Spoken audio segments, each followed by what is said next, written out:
Hi, everybody, and thank you for being here tonight. Just as a brief introduction, this is an educational video project that's being put together by volunteers of my Grief Angels with a hope that it can provide some support for people going through their first holidays this coming year, first holidays after a loss.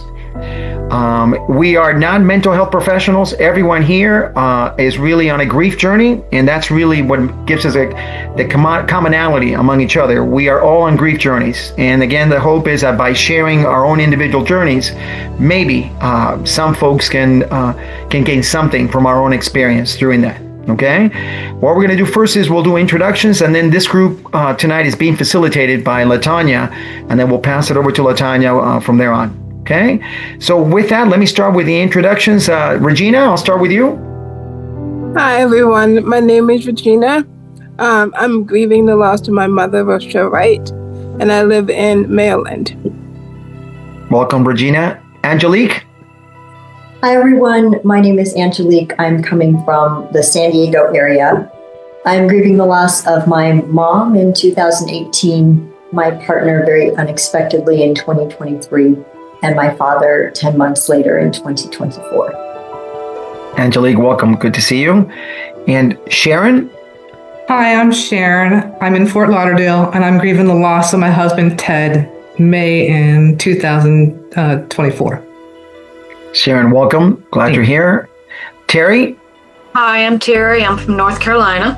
I'm grieving my son, Adam, who passed last September the 11th, 2024, and my mother who passed in 2022.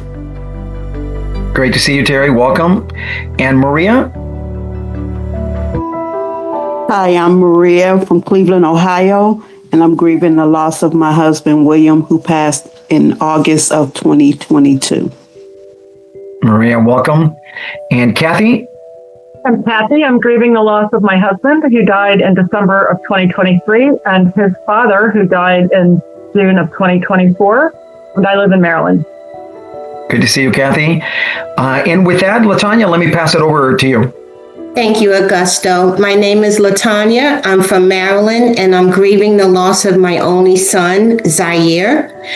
He was actually 24 when he passed, and it's now been 3 years since his passing in April of 2022. So I just wanted to welcome you all this evening. And as you know, this is the session where we're talking about the holidays. I have a question for the group. For those who have been on their grief journey for at least a year, okay? The question is, if you care to share, how did you manage to get through your very first Thanksgiving holiday? I know with sometimes around the holidays, the infamous commercials come on. You see the holiday decorations. People are gearing up for their holiday shopping. I know from my own personal grief journey that when I enter my workplace, you're consumed with the coworkers speaking about, oh, I can't wait for Christmas shopping. I need to get a gift for this person. I need to get a gift for that person. Inside, I'm actually screaming out loud. On the external, on the surface, I just go with the flow. Oh, that's nice. Oh, I'm glad that the holidays are good for you. So I wanted to ask and kind of get a feel. How do you guys feel about that? Terry, if you don't mind, I'd like to start with you, young lady. Is that okay that you share a little bit about how you're managing and getting through your first holiday? Yes, that's okay. Starting with me. I guess you were talking about Thanksgiving first. I know when my son passed, he had just passed 2 months prior to Thanksgiving. So I was still in that brand new numbness, that shock. He had passed suddenly. He didn't have a disease. It was a tragic accident. And this thing about other people and you're screaming inside, Yeah, you do that. And you keep this stoic face or this smile on your face. I have a family that, through their own way of dealing with grief, they couldn't talk about my son over the holidays. They still can't. It's like when you're around, it's like if you don't talk about it, it's not real. And as you know, we all like to talk about our children. And I'll be honest with you, a lot of getting through it had a lot to do with my grief angels, because you need that support, you need that community.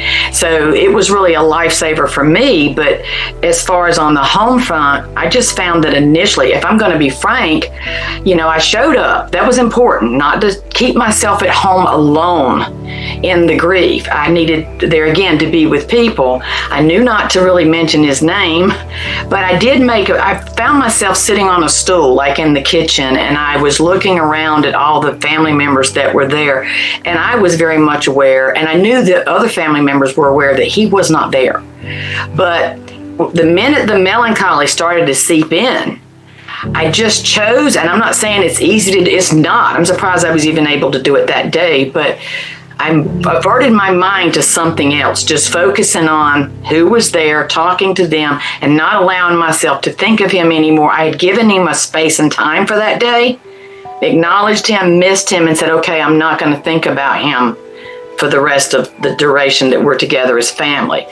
So that's how I pretty much got through it. And I say that loosely, but it worked.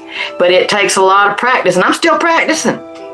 I appreciate you saying that, Terry, and something that resonated with what you just mentioned. Did you find that you were almost gearing yourself up or anticipating, like being anxious about that day? Yes, and I know that other people will do the same thing. I hear it time and time again. And the irony in my situation was that I would gear up and I'd have the whole week or the whole month. Oh no, here it comes, here it comes. That particular day was not the day that hit me. It was after the day. I had all that build up, and then I handled that day just fine. So it was the next day is when all the tears at home in my privacy, where I fell apart, and cried at home, and where no one could really see me cry or have to deal with me.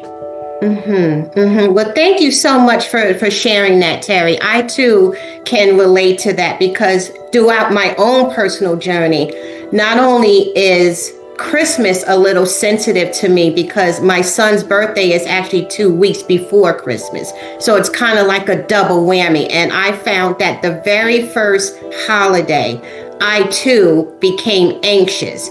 I was trying to gear up and say, okay, LaTanya, are you actually ready for this?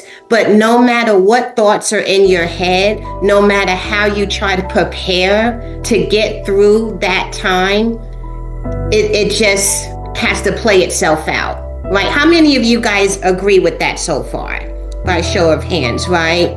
Okay. Thank you so much, Terry, for sharing that.